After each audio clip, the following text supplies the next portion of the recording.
薄いのアホ。プリズムパワーメイクアップオーカードレディー。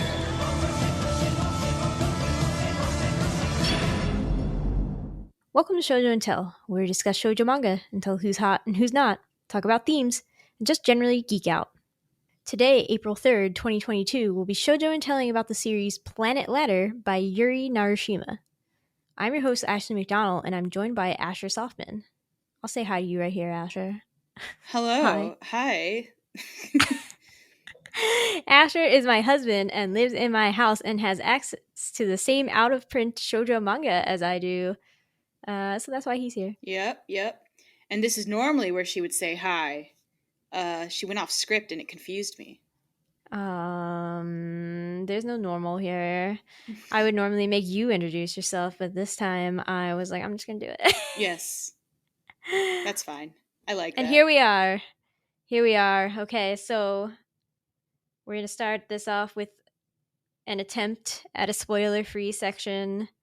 What is a spoiler in Planet Ladder, and what is just trying to understand what is happening? All right. So we're gonna try something a bit different here. Which of us should go first? I guess I should. Okay. Because I remember less. Great. So, Asher, if you had to explain to the people what Planet Ladder is about, what would you say? Planet Ladder is about a girl named Kaguya, like the bamboo cutter's daughter, Kaguya, who thinks she is from Earth, but she has no memories from before she was 4 years old. And she has always had a strange power of whenever she is asked to draw tarot cards, she ends up drawing a blank one. Weird power, right? Anyway, she gets kidnapped by fantasy sci-fi people from other Earths, and is told she is the princess who will choose which of these Earths will survive an impending collision. Yeah, but is that really what it's about, Asher? I think that is essentially what it is about. That does not say anything about what the plot actually is. Yeah. So I think I said earlier, the problem with Planet Ladder is that you are given a premise, and I don't even know. I feel like, there's a hard sense of you don't know what the end goal really is, ever. And so you can't be surprised when it goes to different places and you're like, but you feel like you need to be grounded in one thing or the other, and it's just not there. So I feel like Asher has summarized like the first chapter, which is normally what happens in this section, but it's like, this is so misleading. Yeah, so like, I guess Kaguya is the main character, but there are definitely... So there's this prince named Seiyu. How are we saying it? That's how I'm saying it. Okay, we're saying it Seiyu. It's Seeu. You get it? Seiyu? Yes, it's happening. And so he's important. He's like a secondary character.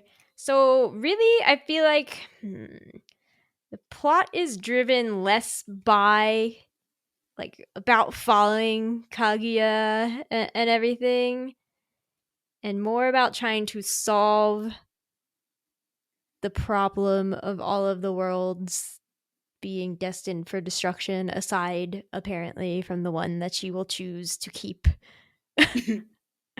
all the people alive. Like, if there's a through line to any plot, it's definitely this like universal geopolitical, we're all dying, how do we stop doing that type of deal. So there are many different characters that share a lot of spotlight with Kaguya, who is honestly probably the most boring one. I feel like that's fairly standard for main characters of a certain era. It's true. I feel like there's like some Escaflowne vibes going on here, but then it just goes off the rails like real quickly. The best way I can describe Planet Ladder is so I'm gonna read some random tweets that have nothing to do with Planet Ladder, but this is the vibe that it's for. Okay, so an author I follow quote retweeted this person who had said, "I love getting thrown into an incredibly confusing fictional world without understanding anything about it. I don't even want to understand it half the time. Love just vibing in them."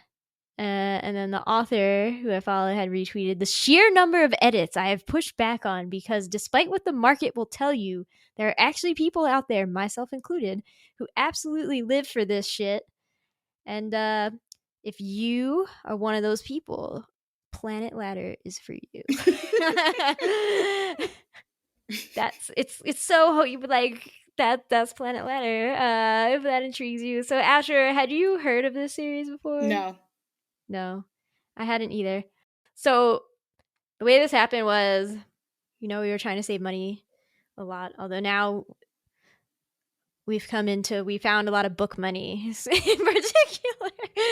So we might have to not be as strict, but we're like, all right, we assessed all the full shoujo manga series we had that had not yet been discussed on this podcast. And Planet Ladder was one of the series that we had been given by Asher's brother that we discovered we had all of the volumes of. So we were like, it got pitted up against like 5 other things we still have that we haven't done.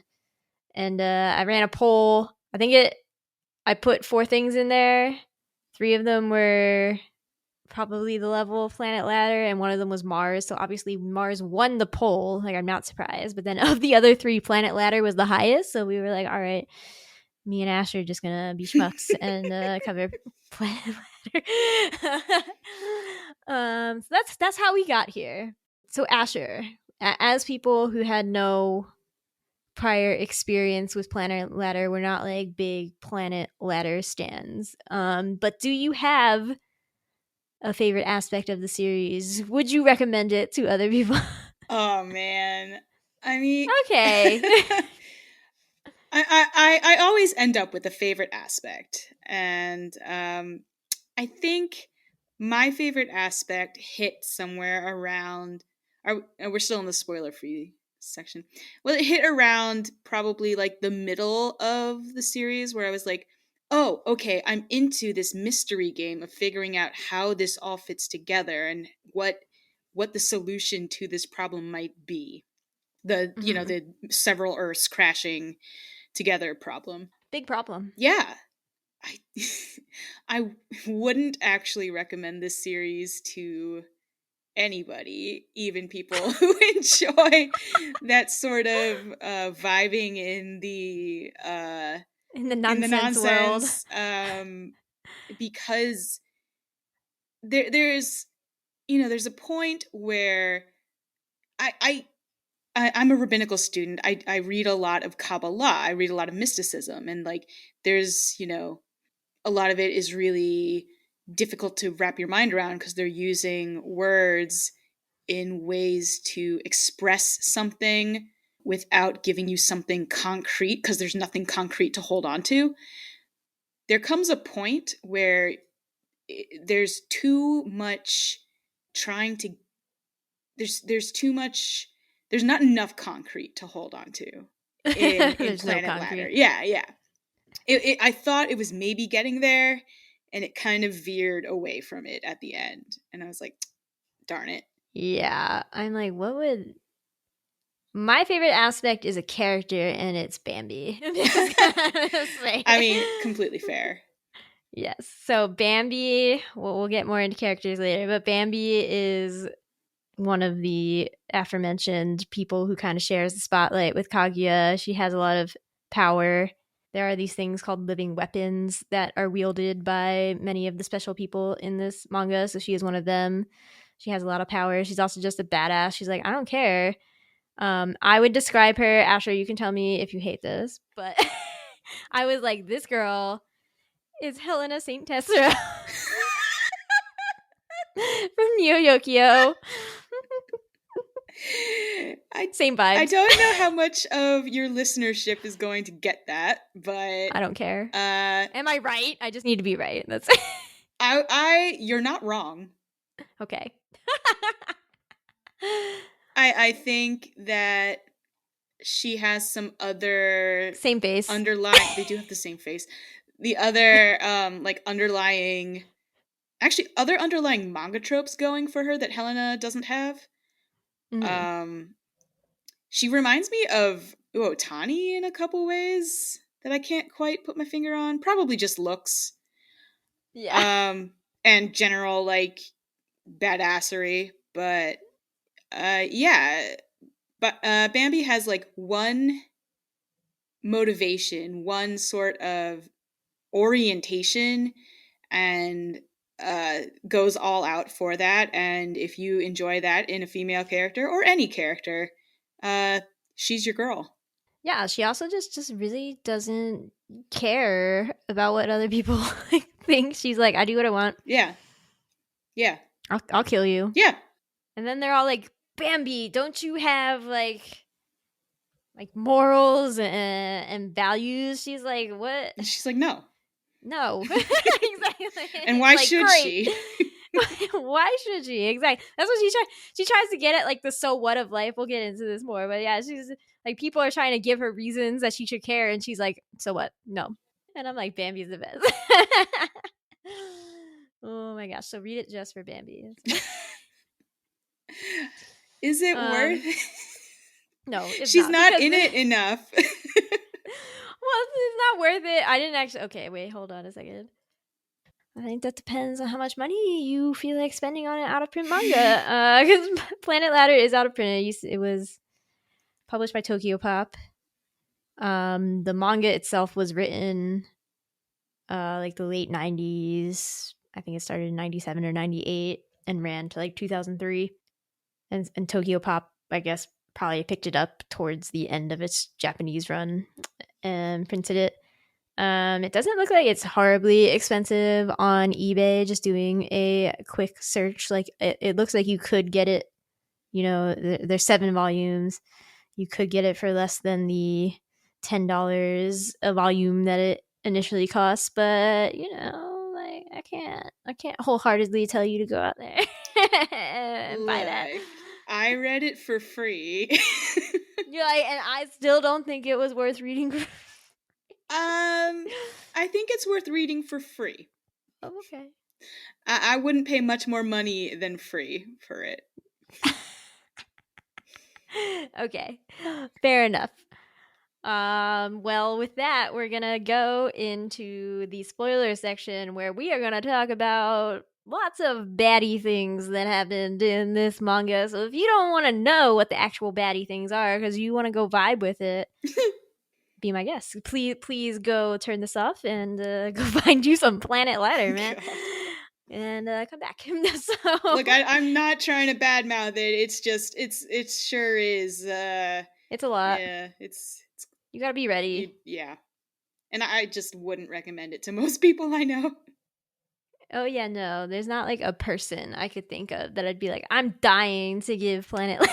You know, no. All right. So with that, we're gonna spoil some things. So here we go. I really. So this isn't actually a spoiler. Maybe I should put it in the earlier section, but whatever.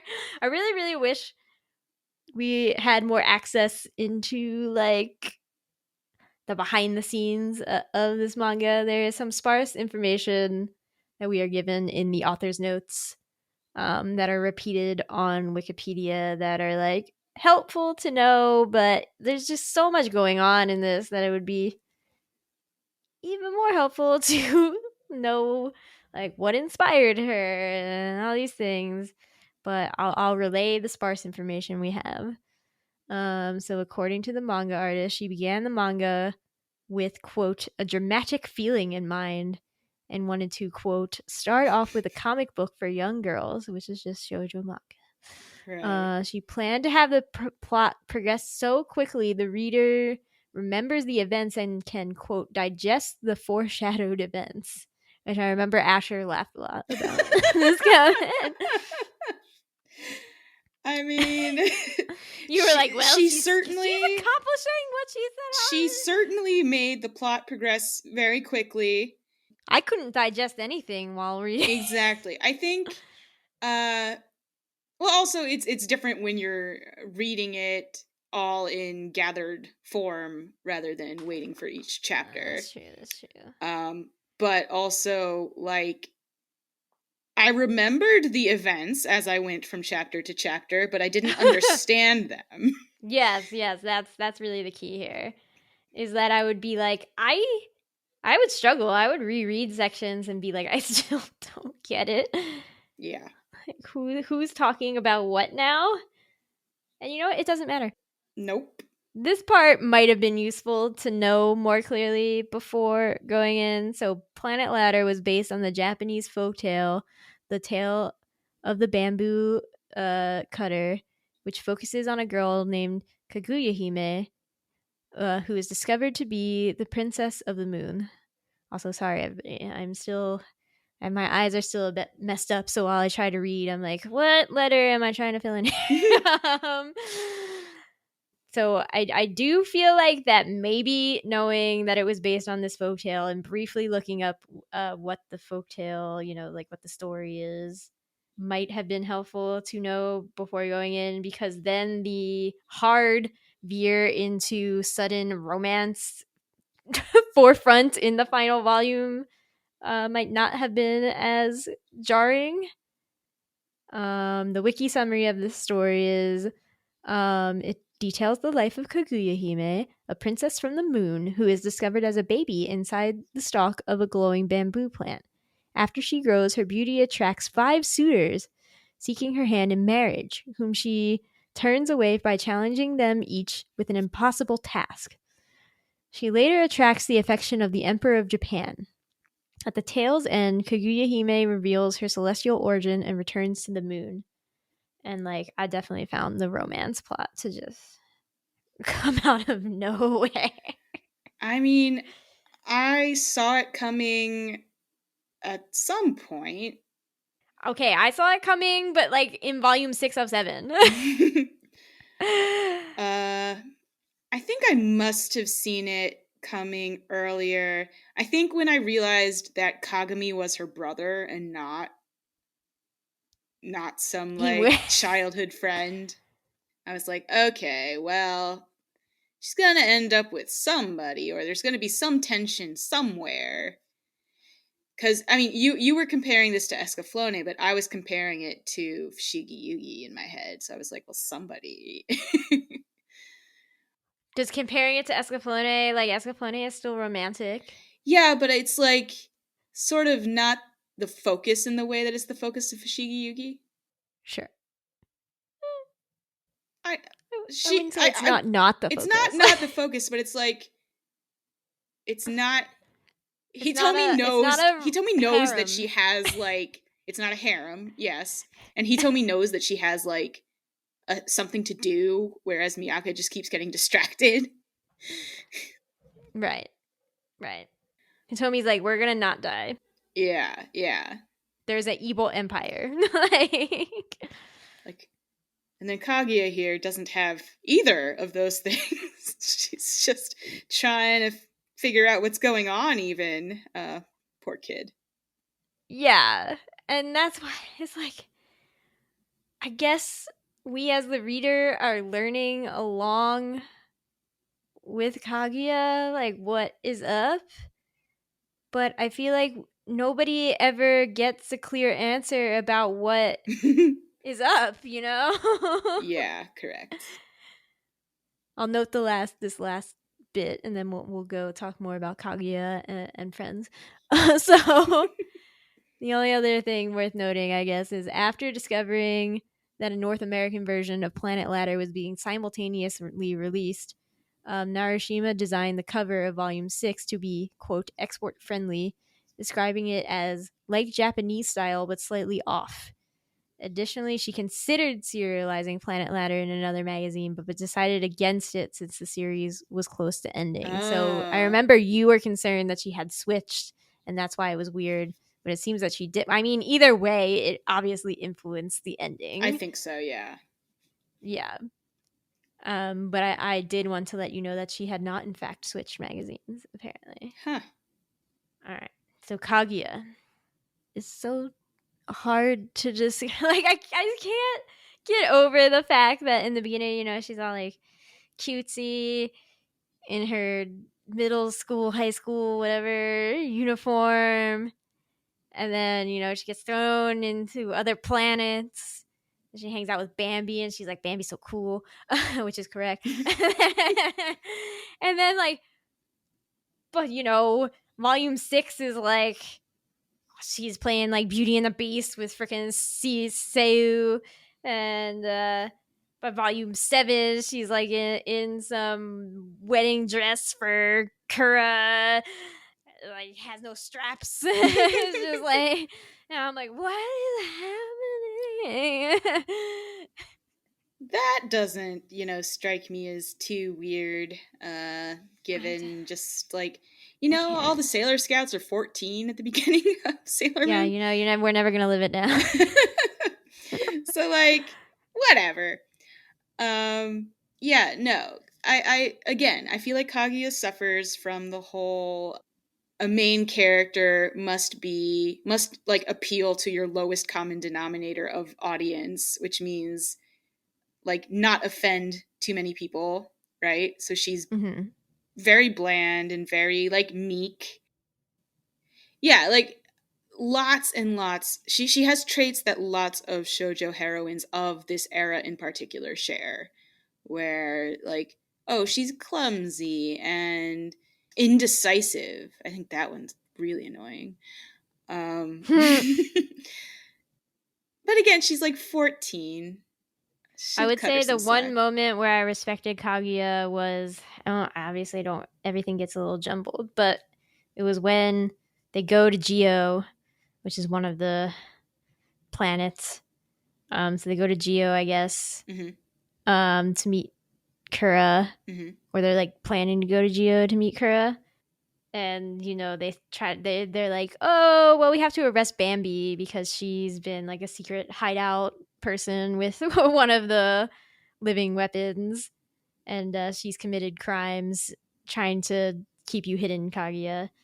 And they expect Kaguya to be meek and just not fight back. Like, they're like, Bambi's the fighter here, so like if we just eliminate Bambi, then like Kaguya's gotta roll over and do what we say. And Kaguya was like, no. Like, and she commands Kagami, or I was gonna be like, should I call him Gold? I don't know.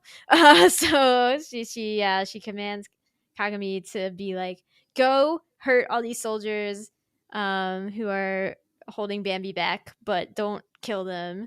And then they're all like, well, this didn't go according to Keikaku. Keikaku means plan. Yes, I guess technically he was Gold, but she didn't know that at the time. No, she didn't. Yeah, sure. Should we go down to Kagami / Gold? Sure, we can skip to Kagami / Gold here. Boy. So the beginning actually opens with Kagami, Seiyu, Ido. Yes. So Kagami is Kaguya's brother. Hi. Who was murdered all way back when? 300 years ago. He sacrificed. What happened then? He definitely sacrificed himself he to become a doll. Yeah, he got killed. I don't know that he was murdered. Okay, fine. I definitely thought you were supposed to believe that Seiyu killed him. Yes. Okay, sure, whatever. So Kagami is Kaguya's sister who died 300 years ago, and he was turned into his soul or essence or something was put into a robot named Gold, who can control, what do they call it, natural gold or something, which is like a substance that Organic exists. gold, isn't it? Organic gold, yes. So he's like made out of, he can wield organic gold, which is a substance that's like out of time, like that doesn't adhere to the rules of the universe. But he's essentially a robot in the beginning. Yeah. He's a doll, like He's a literally. doll. And wacky things happen with him. Yeah. So I think then it turns out that Kagami, who supposedly died, didn't really die.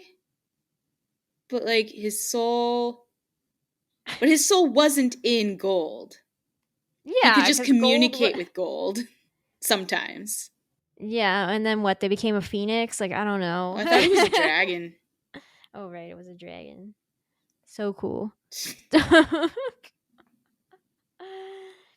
And Kagami, I don't understand. So Kagami has been out. So this cycle of destruction has actually repeated multiple times. And the only reason we know that is that Kagami and there are 3 sages. I don't know their names. Oh God, I don't know their names either. Actually, I do know their names, but Kagami and one of the sages, Kagami like just lasts throughout time. He like always comes back, while the sage Messier, he remembers what happens each time. I don't know why there's a difference. It doesn't seem like there should be that much of a difference, but I guess Kagami. There are not rules in this universe. Yeah. Like Messier is reincarnated, and I guess Kagami was not. He just kept coming back, and I guess he just kept coming back as the same age every time. I don't. Oh, but the living weapon people don't age. That's right. Yeah. So Kagami has been outside of time, and he and Messier have been trying really hard to like fix this cycle of destruction. So he's manipulated a lot of things before the events of Planet Ladder, trying to make this be the last time, so that everyone can survive, and so his sister can survive. Yeah. I'm not gonna lie, he was the most confusing one to me. I was just like, what is he doing? Why is he here? I actually thought it was going to turn out that Emperor Kura was Kagami in some way, because there were pictures of Kagami towards the end where he was missing an eye, or like his eye had been damaged such that it was anime blank, just like Kura. And I was like, oh, I could see it, but that didn't happen. No. Nope. Yeah, Kagami was the one that I struggled with. Like, what is consistency? You don't have to be consistent when you're a time traveler.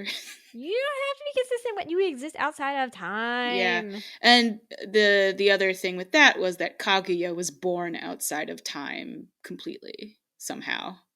So I think that's why she has special powers. Question mark? Because she was born outside of time, she's not part of the cycle in somehow. Yes, but okay. Can you explain to me? At one point, Kura is like, I made up the whole thing. No. About you being the princess. I think it's less that he made it up. The legend existed, right? I believe Kagami put that legend into existence to protect his sister. It's just that it didn't exist on Geo, and he decided. I think it existed, but he was like, I'm going to use this to legitimize my choices, the things I'm going to do. I'm going to use this savior figure that many of the other worlds believe in, and make this image allied with me. And oh, hey, there she is. Well, I'm gonna just take her words and warp them to suit my needs. And if she actually dies, it's not going to be a problem. I'll just make a double of her to be my puppet princess. Yeah, Kura was weird. Yes. I was like, is the narrative trying to make him not be bad?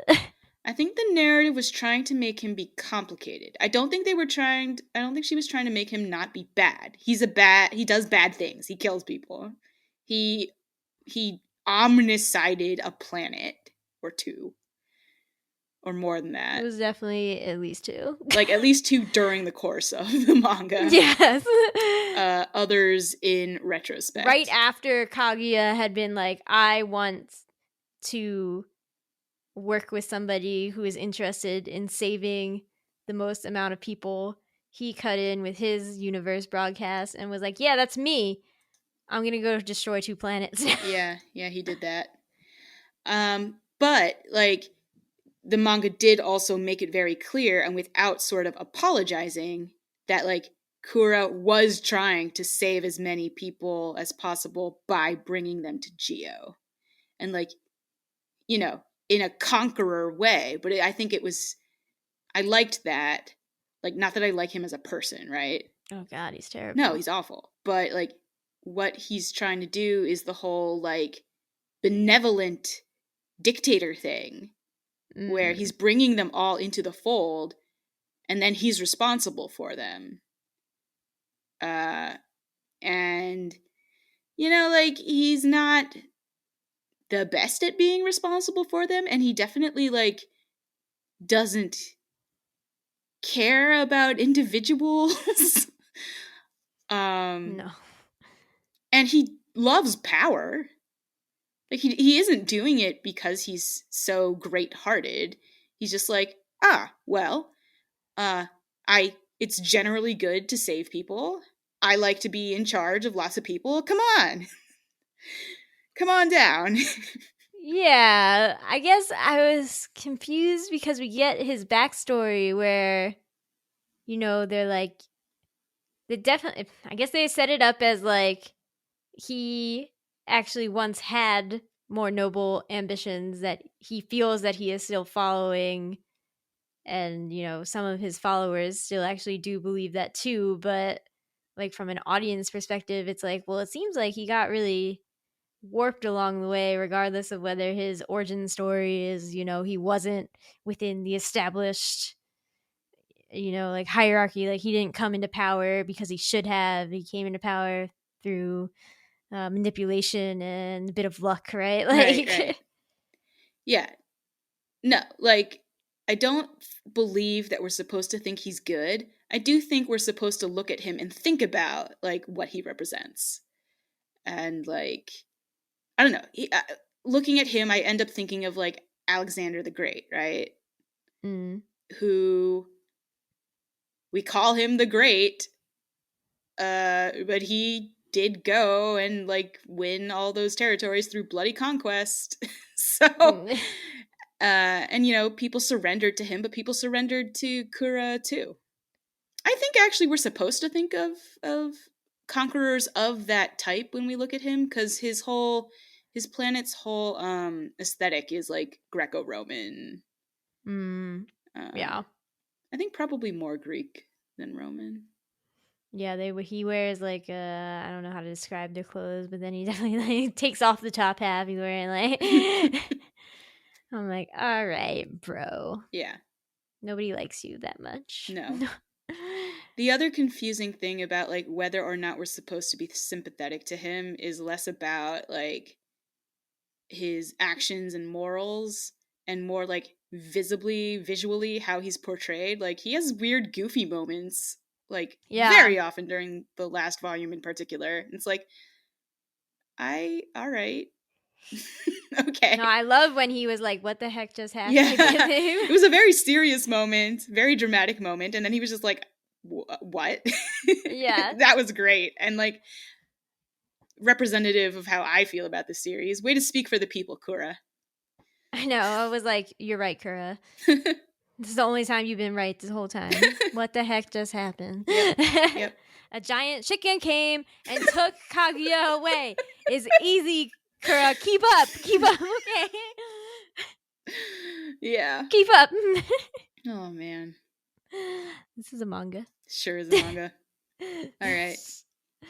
Sure is. So We didn't really talk that much about Seiyu yet, because he's a freaking weirdo. Yeah, so Seiyu is the Mad Prince, who is originally, in Volume 1, initially portrayed as, like, the scariest of the people that come after Kaguya.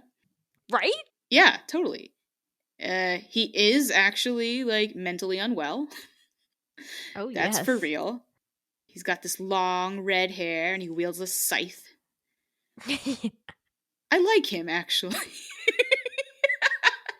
He is the second most boring character after Kaguya, though. Oh no, I forgot about Ido.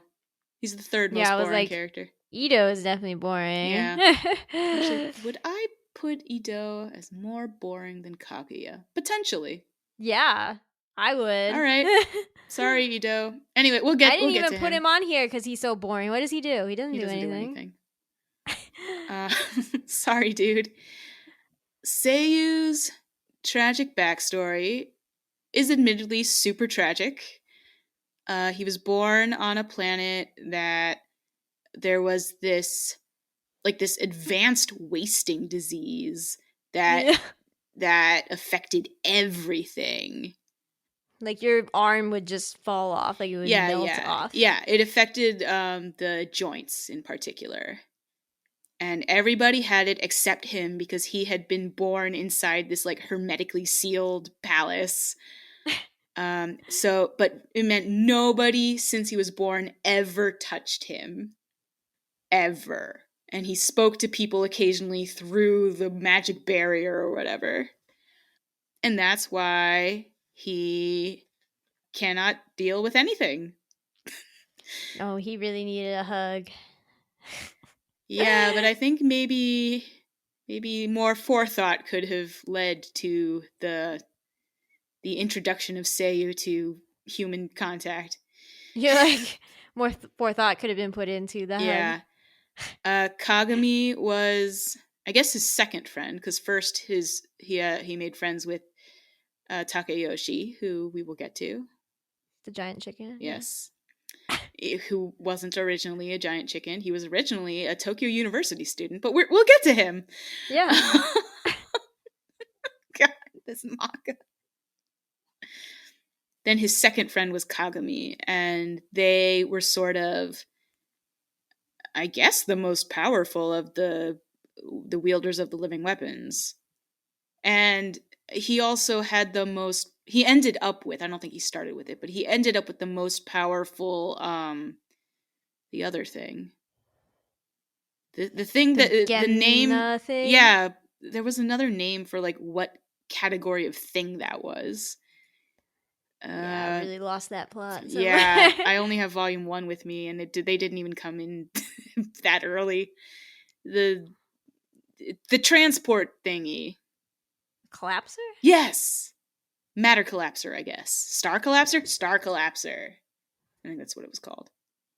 Anyway, he had the the strongest and most portable one of those.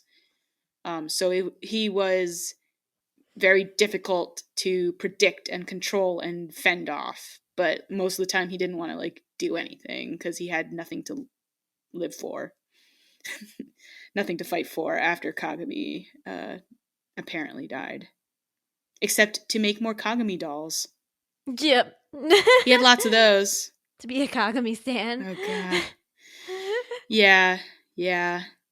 Really don't necessarily approve of him and Kaguya as a couple, but that's what happens. That's what happens.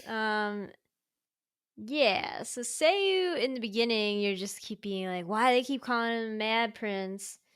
What is his end game? And then you learn his backstory and you're like, what? And then you realize he has no end game, and actually his that's what's so terrifying about him. Yeah, because the whole the tension about him is that most people look at him and are like, oh, Seiyu really wishes that he would die, right? Right.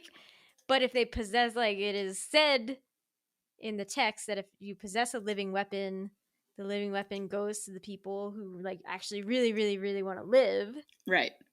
So you're like, how does this tension exist? I think that makes sense. he never got to live. Of course he really wants to. He saw Yeah. how hard everyone was trying for him and how much of their hopes they pinned on him. And he let them down. What could he have done? It doesn't, that's not, you don't I know. exist in logic. Yeah. The only other thing I have to say about Seiyu right now is that he definitely wins for most dramatic / funny cutting of his hair. The scene is basically like in volume 7. It is, yeah. Kura is harassing Seiyu like, hey, stupid doll man, come here, do what I say. So he grabs Seiyu by his long red hair, and Kura's like, whoa, before you would never let me just like touch your hair. That wouldn't have been allowed. And then Seiyu just uses his scythe and cuts off the hair that Kura is holding, and is like, just gives him a dirty look. And Kaguya's like, I can't believe you just did something. Super. Yeah. To be clear, his magic, like, it changes forms and shape and whatever scythe just up and slices his hair off without any. It's great. It's great. Oh my god. Oh my god. So I feel like we have to talk about Take, just because he's the one who tells. He gets like a whole volume to tell this Seiyu story. And he's a giant rooster. And he's a giant chicken. Yeah. So Take was originally a Tokyo University student from like the 40s? I think so. Yeah. Based on what he said about certain countries and war. Yeah. If not, then it was World War One. It was one of those. 20s. Yeah, can't quite recall. 1910s to 1940s. Yeah. Yes. So he winds up somehow on Seiyu's planet. I guess they were playing around with the collapser and somehow ended up with him. Didn't they explain that sometimes people just like fall into like dimensional rifts or something and they get lost? And he's the only one that this happened to. I don't know what you want from me, man. Yeah. So he ends up on Seiyu's planet before everybody dies. But by arriving there, it means he instantly gets infected with this wasting disease. And they don't tell him for a while. I was like, yeah, he does not know that. He did not know that. But it happened. And he sort of, after he realizes what's going on, he sort of throws himself into the doll technology in the hopes that he'll be able to transfer, all of them will be able to transfer their consciousnesses into these dolls and not die forever. But he ends up in the doll of a giant chicken. Woo. He's lucky. Yeah. Yeah, I feel like that story, like Seiyu's whole planet story, is actually like fairly good sci-fi stuff, right? Like, I was like, okay, up to this point, I've thought that Seiyu doesn't make any sense. And then you gave me this whole wacky, like, sci-fi present, like, story where it totally makes sense within these confines that they would be so into this doll research, right? Right. I just feel like the rest of the story maybe has too many fantasy elements instead of like sci-fi ones that led to consistent world building. Planet Ladder does not care what is fantasy and what is sci-fi. Okay. It really, it's all the same. All the same. Yeah. You're like, I stand by what I said. I stand by what I said. That distinction, as many distinctions are in Planet Ladder, is blurred to the point of not being there anymore. All right. What? I like Take because he's like the only one who's like again, he's the Kaguya of 300 years ago or whatever, 60 years ago if you're on Earth's time. And then he's just thrown into this thing where he's like, none of you make any sense. None of this makes sense. And then he learns, and then he's like, I have feelings. Yeah. Yeah, and like he's a good dude in the body of a giant rooster. In the body of a giant rooster. He like a giant rooster. He had hopes for Seiyu, and he wanted Seiyu to know human touch, and he didn't get to make it within his natural lifespan, but he has an unnatural lifespan now, and he ends up being useful on a surprising number of occasions just because he's a giant rooster. Kaguya, Bambi, Take, Dream Team. Dream Team more powerful than they should have been. Yeah, well... You're like, but Bambi's there. Yeah, Bambi's there. Like, she's ridiculously powerful. I love her. I know you do. We didn't actually talk about her as a character so much. I know. Okay, well, we can do it now. Okay. Even though she doesn't really have, she just becomes one of these, like, people who wields this weapon in the end. She's like, all right, well, as long as Kaguya is not dead. I mean, that's one of the we discussed this briefly before recording, where I was like, so Bambi is really into this friendship with Kaguya to the point where she's like, I must protect Kaguya. But then I was like, but then she doesn't go do, like, she's not at all living up to what Kaguya wants. And you're like, Bambi doesn't care. Yeah, Bambi doesn't care what Kaguya wants. Except, for in as much as getting Kaguya what she wants means she'll like Bambi more, right? But if it comes down to what Kaguya wants versus keeping Kaguya alive in the most efficient way possible, like, she's gonna pick the second one. Yeah, so I say this because Kaguya did the broadcast and was like, I want to pick the leader who is the most likely to save the most humans on all the planets. And then Kura cut in and was like, hey, that's me. Ha ha ha ha ha, I'm gonna go destroy 2 planets right now. But it's not like Kura went out and destroyed the planets. He was like, Bambi! Yeah, and then she did it. Because she doesn't care. Exactly. And I was like, what? Pardon?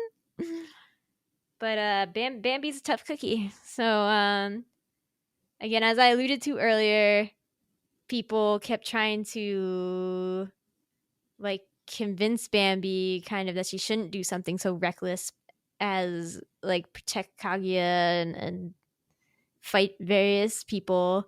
They're like, you could go somewhere and be safe. And she's like, I would be safe and...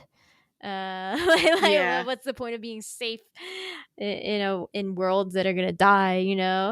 I liked her distinction where she thinks that life has no meaning, but that doesn't mean it doesn't have value. I like that too. Of course you do. We'll get more. Our one big theme is gonna be death. So death. Always here for thematic death. I know. It's literally one of the biggest things Asher and I talk about these days. Dark. We are dark individuals, yes. I'm not. Oh, well, I am. I also liked when she was like, speaking on this value subject. She's like, I have never done anything. My value is nothing. I was like, oh my gosh. It's like, I've never done anything like positive, like protect or comfort someone. So the value of my life is 0.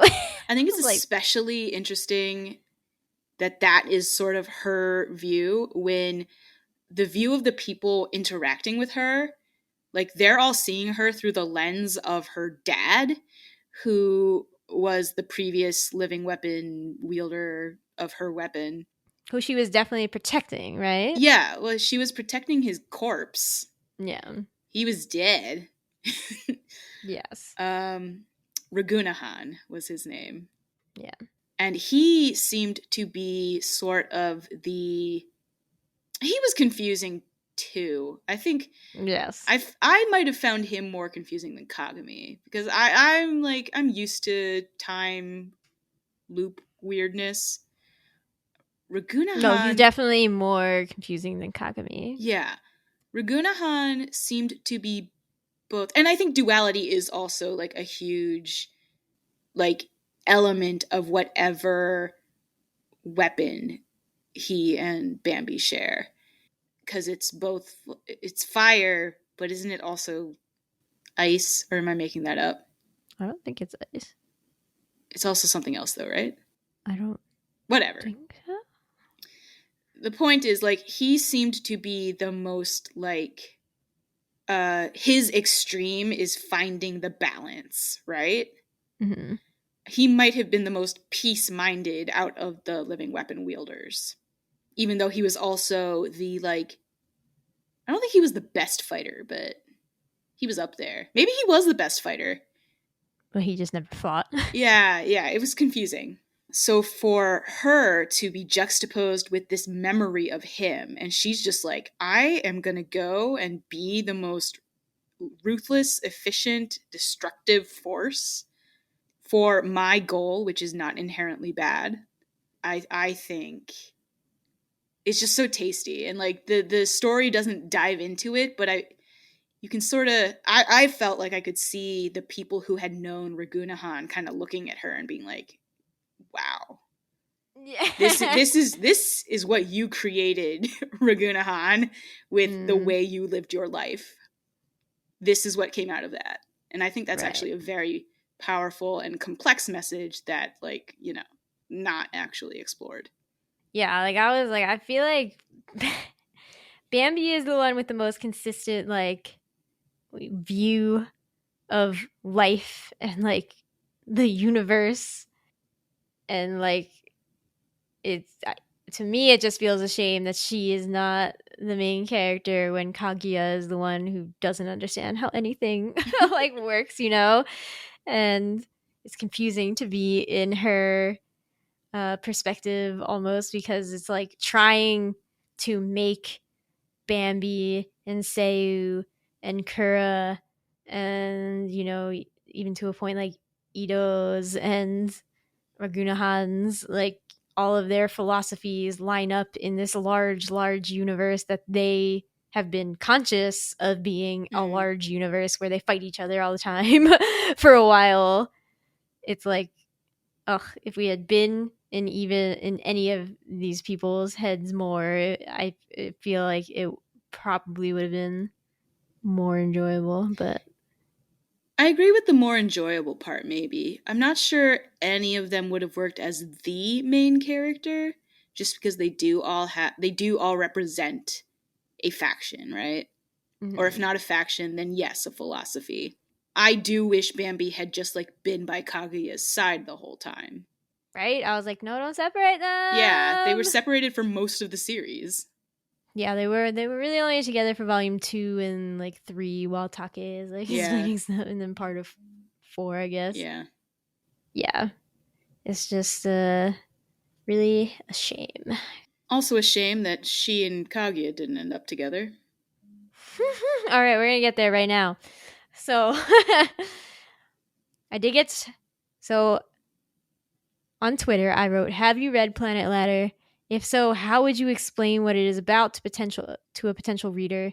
And we got 2 responses, which I think are worth diving into and acknowledging. So at TangoNet, who was on this podcast for the Young Master's Revenge episode, said, "I remember it being off kilter and a bit trippy, only a bit trippy, but improves a bunch towards the final volume," which I think you and I don't agree that the final volume is. I think it peaked in volume 5. Or 4 or 5. I don't remember. I think 3 to 5 is like the strongest. Like you finally get some grounding. Yeah. Via Take's story, and then like you're getting more enmeshed in everybody's different philosophies, and you're like, all right, they make sense right now, I understand. Yeah, and then you like trip headlong into volume 6 and you're like, wait, what? And then volume 7 makes less sense. Volume 7, I was just like, I'm reading words, and I. But here's where what you said. Somebody has opinions about this. So at retro __ deluxe said, yes, most extreme gay baiting, unforgivable. Which I don't think you strongly agree with that. You think that's a strongly. I think at the time it was written, at the time and place it was written, it was not meant to be queer baiting. I don't know that for sure. I don't know anything about this mangaka. I just Is queer baiting more than just like you thought these characters would be queer, but they're not? Like, is there like a malicious intent? I think there has to be at least intentionality behind that. Yeah, I don't know that the mangaka wrote Bambi and Kaguya with the intention of making it seem like they could or would be a couple. It just came off that way. It just came off that way. They are two very lonely girls who, at the time they meet, are the only people like in the world that they know. And I think and they're living alone in a castle. Yeah, like which is how she falls in love with Seiyu later. Like, I would believe Kaguya has no gender preference. Yeah, it's just she got to live with Seiyu later in a castle alone. So yeah, she spent more time in Seiyu's castle alone with him. Yeah. And heard more of his backstory. Bambi kind of kept it to herself. That's true. And then, like, there's also Kagami and Seiyu, which is less strong as far as shippy vibes go, but also, like, probably equal on the obsession stage. Oh, yeah. I mean, the beginning, once you realize what's going on at the beginning of the manga, like, I wrote down the opening line, which I think is a great line. It's like, even if the body is destroyed, this heart will forgive you for eternity. Like, that's such a good line. But you have no idea what's going on at this point. I still have no idea what's going on. We still have no idea what's going on. Exactly.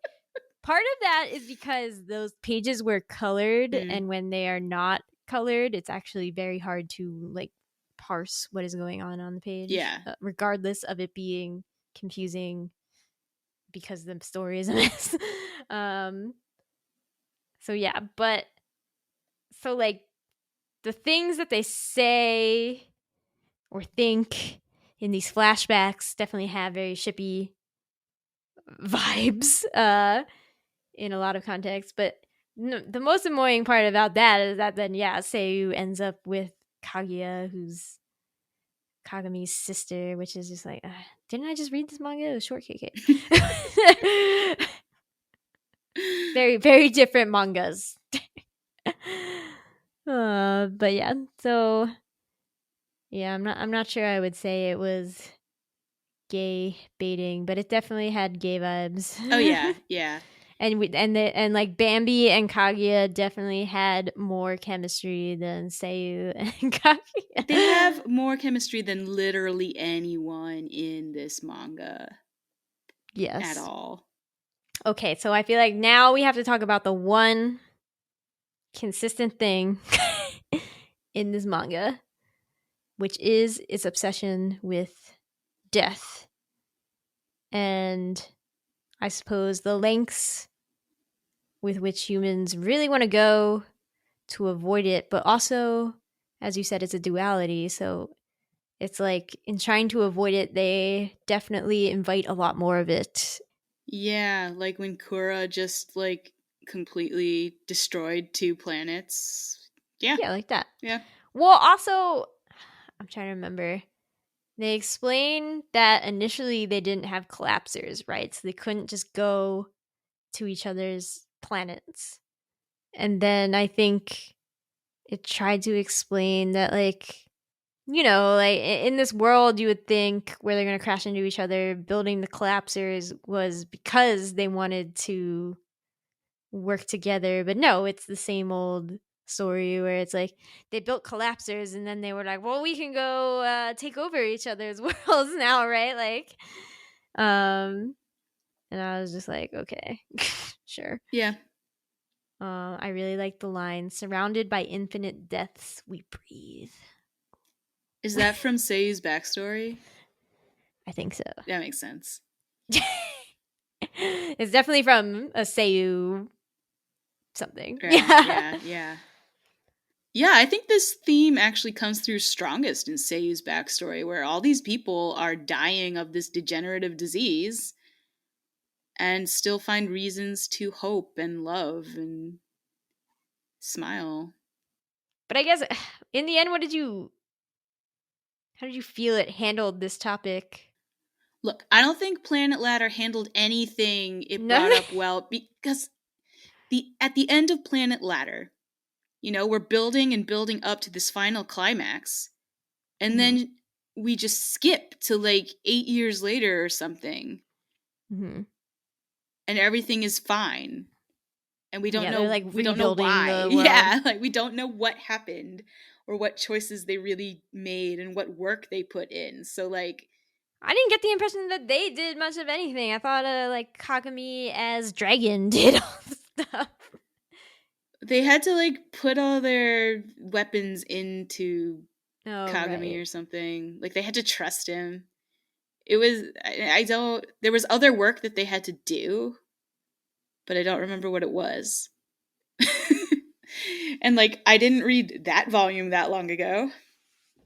Yeah, I just read this volume and I can't remember because what's his name? Messier, yeah. Messier.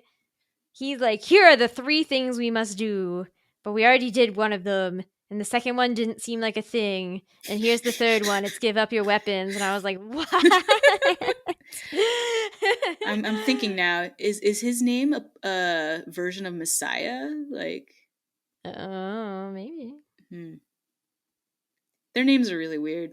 Bambi's full name, which we didn't discuss, is Bambi. Yep, because I'm not going to say that. Yeah. No, neither am I. I just thought it should be. You definitely just said it, though.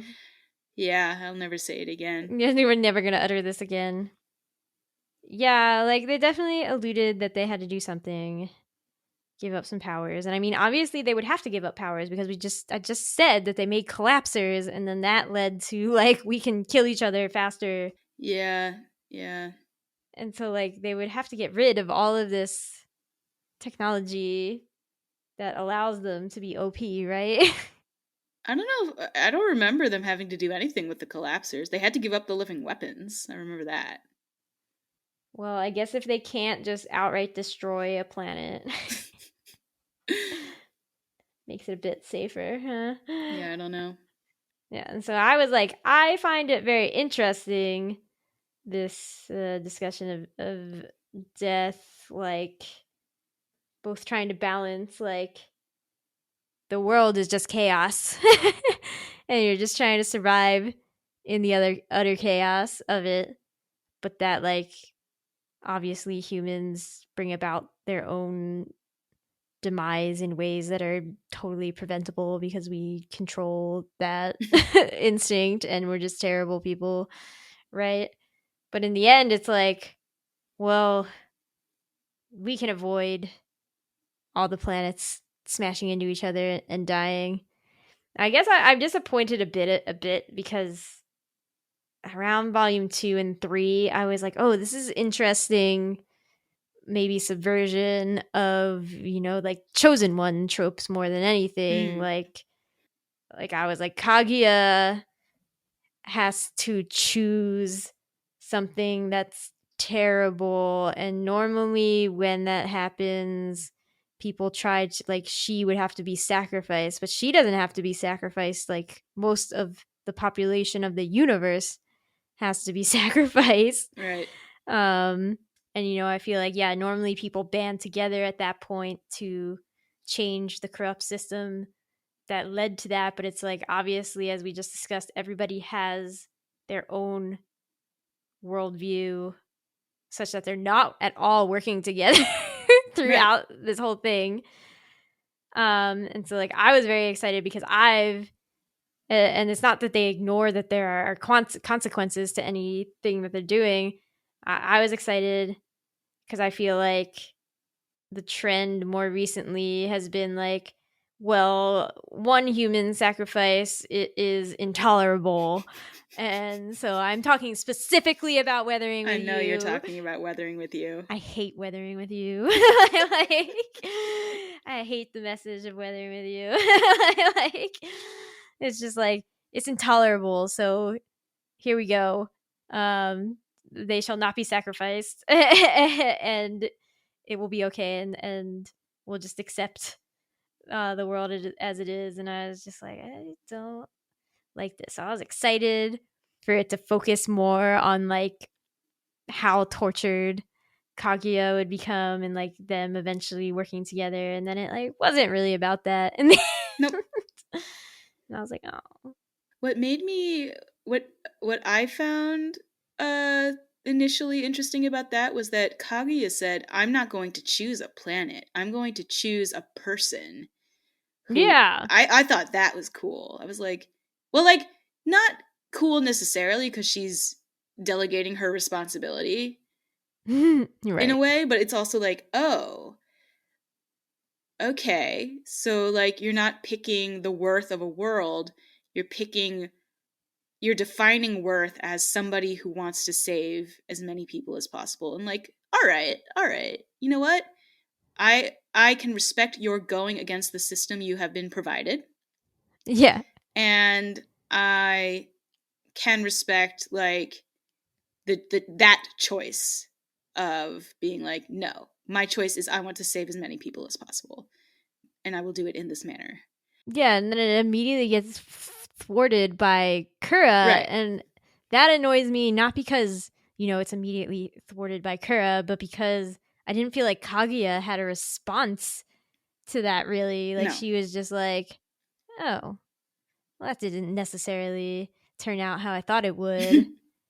But she doesn't, like, really try to do any damage control. No. Nope. And I was just like, girl, what? Not the greatest at seizing her destiny, that one. No. And so I feel like in the end, maybe the manga is less great about overall the topic of death and more fun in the ponderance of like, what does living mean? Yeah. I feel like in the way the dolls are initially brought up, you're like, yeah, that could still be living, but then the execute, like Take, I think is still living. He's just a giant chick. He dies at the end. Right. He goes to sleep and never comes back. Well, but he lived for a long ass time. He did. He lived for 300 years or whatever. So he's fine. Oh yeah, no, he lived a great, well, I guess it wasn't a great life, but he got to do a lot of cool things that nobody else ever will. He got to see the world from a perspective that nobody else will ever. He got to live on a floating rock debris in space for a while. Mm-hmm. He's cool. He got to know what it's like to be a giant chicken doll for 300 years. Yep. So it's like, you know, like our main doll is Kagami, who is definitely not living. Maybe somewhere under there he was. That was the implication. But like, mostly he seems like an automata. I think the doll Kagami wasn't living. Mm.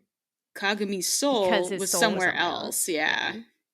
So in the end, the only doll that we saw was Take then.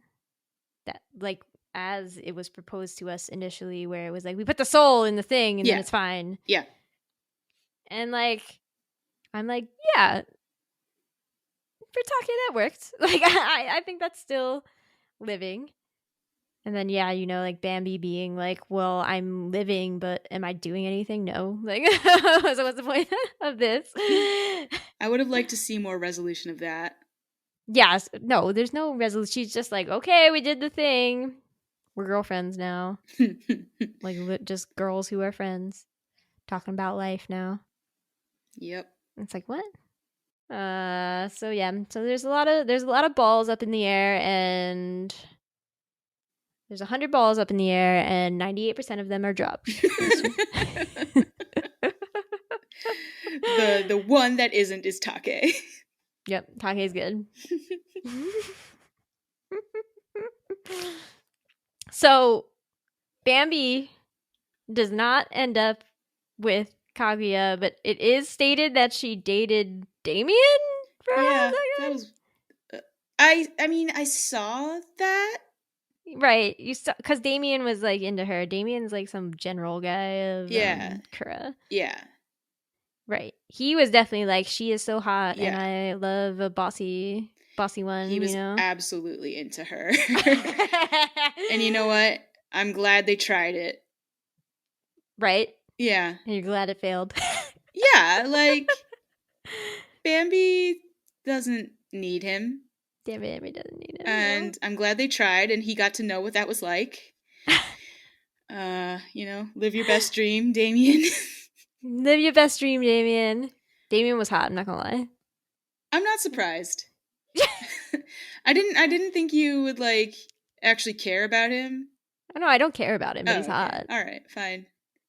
Like Bambi's also hot. Bambi is presents as a dude for a hot second there. I'm like, hot. Bambi is hot. Whatever she's doing. Yeah, no matter what Bambi's doing, I'm like, hot. Yeah, she is the hottest character in this series by far.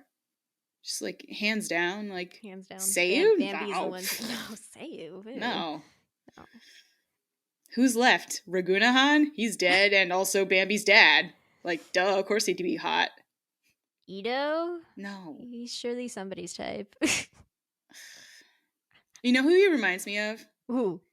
Oh, I don't remember how to pronounce his full name, but Ikki from Haruka. Except Ikki's hotter. No, I feel bad like about how boring and forgettable Ito is, because like he comes from like an Arab Muslim based world, and he has like he's set up to be really morally complex in an interesting way, I think, because his world is very much set against Kura, but also like really religiously zealous in an uncomfortable way.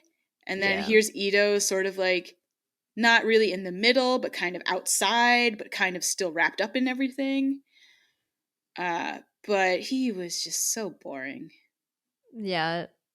It's not even that he was boring. It's just that he does not exert any power within the plot. Right. You know? He has no agency. He makes no choices. Also, no, he's boring. Okay. Sure.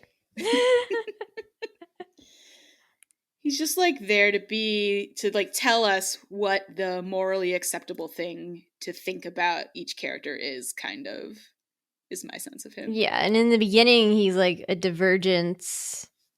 Like he's pitted against Seiyu chasing Kaguya, and you are made to believe that he is the good one in that scenario because Seiyu is a crazy person. Right. But in the end that proves to be the exact opposite. You know, like he is just something to take you off track. Really. Obviously we don't support Kaguya and Seiyu. I don't. They popped out a baby. They did pop out a baby. I don't like. Seiyu's barely living. He's like an old man who sleeps. And when he's not sleeping, apparently he's getting busy. He's getting down with the sickness. I'm not like strongly against Kaguya and Seiyu. Like, it's weird and uncomfortable, but also like they have moments. They're cute. Yeah. They have moments cute where in a Beauty and the Beast sort of way. You know? There's that. There are moments where like Kaguya's like she makes a connection between her own old life and Seiyu's sort of aimless existence Mm. where she was like, oh, yeah, I lived to please people because I didn't know what else to do. And Seiyu just kind of also doesn't really know what to do because all his people are dead. Yeah. And he's never been touched. And, like, I could see that being, like, a really rich interaction, but we don't, like, get to see that. So it's sort of just like, oh, he married his best friend's little sister. Yeah. And had a baby with her. Yeah. Hmm. So in conclusion, OTP, Bambi and Kaguya. Oh, yeah. Yeah, yeah. All right. Well, everybody, I think that's Planet Ladder. I think we solved it. God. No, we didn't solve it. And nobody ever will. So thanks for listening to Shojo and Tell. Comments, questions, constructive criticism, concerns. Need to tell us how much you love Bambi and Kaguya? Email shoujoandtell@gmail.com or leave a comment on the episode's YouTube page. We're at Shojo and Tell on Twitter, Tumblr, and Instagram. Asher, can people find you and your work on the internet? Question mark. Yeah. I write fan fiction every now and again on Dashery at Archive of Our Own. I haven't lately, but maybe someday soon. Asher and I are both working on separate Tales of Zillia fanfics right now. Yes. So. Very, very... We're like, basic Jude Mila fans, so... Oh my gosh, they're so cute! They're so good, you guys. Oh my gosh, go get yourself a PlayStation 3, just like... Tales of Zillia. Priceless like a PS3. Oh no! Oh, it's still relevant. It's true. Okay. You're the only one. Okay. Are you excited every time you see a new episode from us? If so, please consider leaving a rating on Apple Podcasts. This will help the show reach more hearts, or at least ears. Thanks again for listening. We'll be back next time for I don't actually know. Perhaps a clamp series. Since Asher and I haven't done one of those in a second. Perhaps the first half of Lovecom with my friend who super loves Lovecom. Perhaps some more obscure no-name stuff that Asher and I just have laying around on some shelves. Who can say? Stay tuned to find out. Until then, bye. Bye.